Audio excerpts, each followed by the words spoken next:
नमस्कार, आपण पाहतात यूथ लीडर न्यूज. मी दीपक चव्हाण. पाहूया आजची ठळक घडामोड.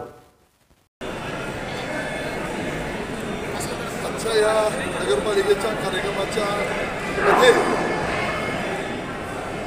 मी एक 4-5 दिवसापूर्वी स्टेटमेंटही दिलं होतं की राजकारणातली चमकोगिरी करणारी काही माणसं याच्या पूर्वीच्या काळामध्ये थोड्याशा काही गोष्टी आम्ही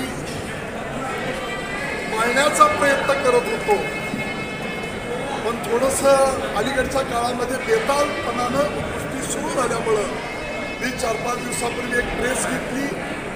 काल मी स्वतः सकाळी पालकमंत्र्यांना फोन केला आणि त्यांना सांगितलं की आपण नगरपालिकेचा हा कार्यक्रम जवळजवळ 13-13.25 कोटी रुपयाचं एक शॉपिंग कॉम्प्लेक्स आणि नगरपालिकेची इमारत या ठिकाणी वास्तूचं उद्घाटन आपण घेतोय, तेव्हा या कार्यक्रमाला आपण सगळ्यांना बोलवा.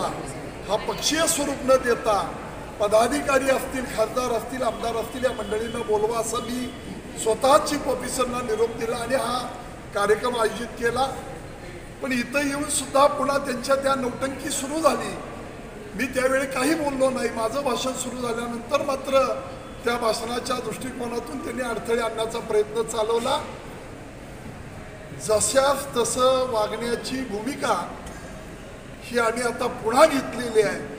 हे या निमित्तानं सांगतो. कुणी गोंधळ करण्याचा प्रयत्न करत होतं, कोण काय करत होतं, याचं सगळं शूटिंग आपल्याकडं आहे. या गोष्टीची वस्तुस्थिती आपण सगळी पाहिलेली आहे. तेव्हा या निमित्तानं माझं मी हे स्पष्टीकरण देतो.